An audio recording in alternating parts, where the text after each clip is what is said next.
The natural question is there anything that we can do about all the late starts with the Pac-12? 4 of the 5 games today, 5 and later. Right. Well, as part of our new TV agreements, that was one of the things that we agreed to was to add more night games, give more flexibility to our broadcast partners, and that was an important part of getting these significantly increased quadruple revenues that we got in the new agreement and the commitment to be on national platforms with ESPN, ABC, and Fox, which for those of you that have been around for a while, you know is a dramatic improvement in our exposure. Larry, your broadcast partner ESPN's been hammering Coach Peterson all day. Kirk Herbstreit took a shot out of the pregame show on the game this morning, saying that he should be thankful that ESPN gives them the coverage that they do. The guys on the TV broadcast right now are hammering him on the pregame show, hammering him during the game. They spelled his name wrong on the air. What do you make of ESPN taking shots at Chris Peterson? I'm sure they're not spelling his name wrong on purpose. Well, that's unfortunate. I mean, Coach Pete is a great guy. We're fortunate to have him in the conference. His heart is in the right place, and I appreciate him being sympathetic to fans.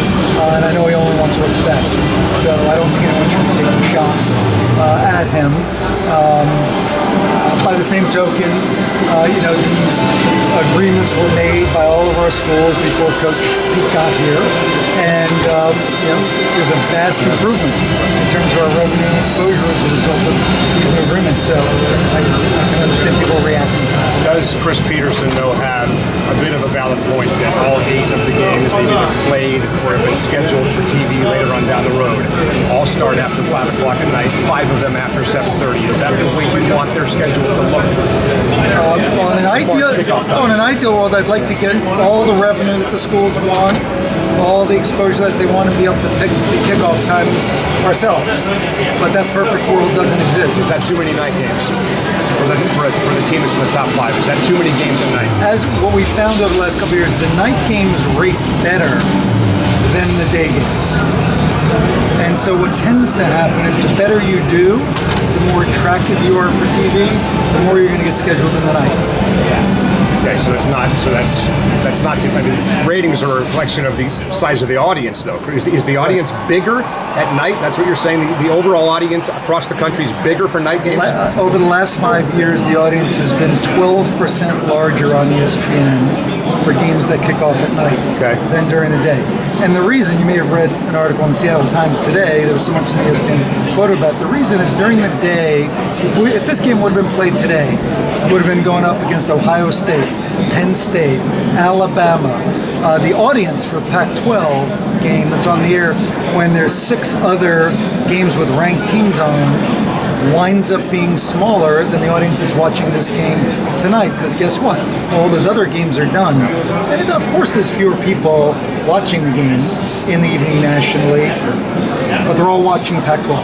So we've now got 5 years of data, and there's a reason. The ESPN and Fox programming people are pretty smart. They wind up putting the best games most of the time, not always, 5 o'clock, 6 o'clock or later, because it's getting the best ratings.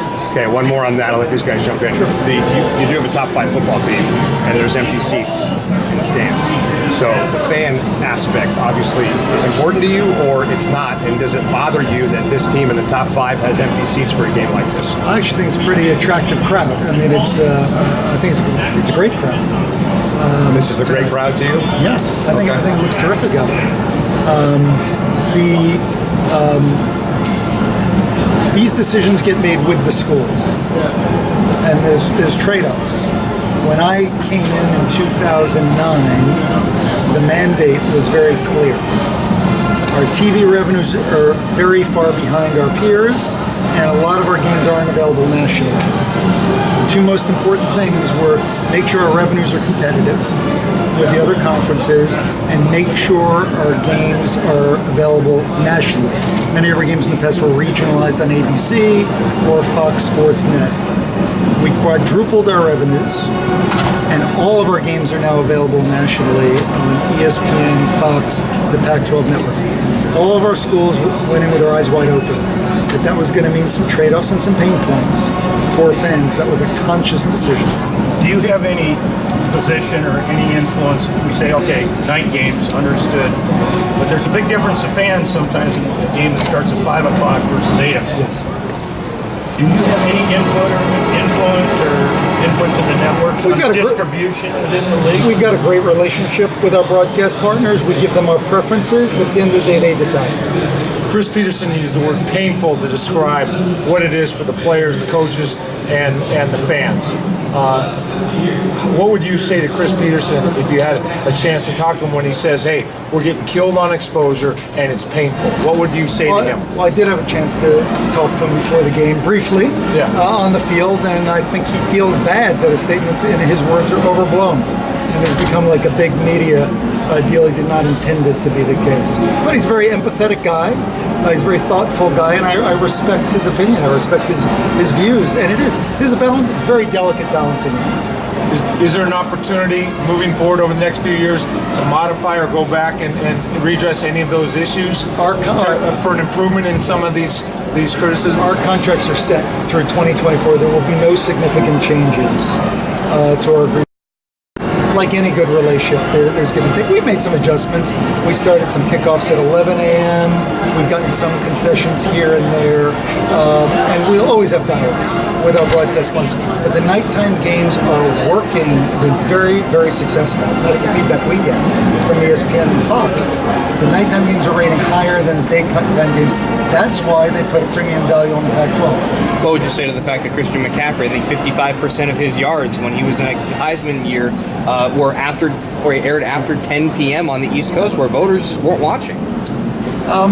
Marcus Mariota won the Heisman. And did he play as many night games as McCaffrey did? You know that off the top of your head? He played a lot of night games. I can't tell you honestly exactly. I haven't compared the two. So you don't see any drawback.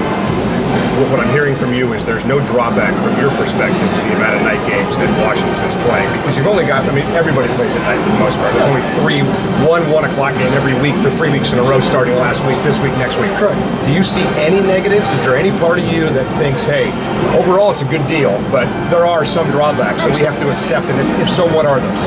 For a lot of our fans don't like going to games in the evenings. Not all of our fans, by the way. There are some fans, that are doing kids' activities all day or want to go to the beach. I hear from plenty of fans that enjoy the night games. So you got to be careful not to generalize.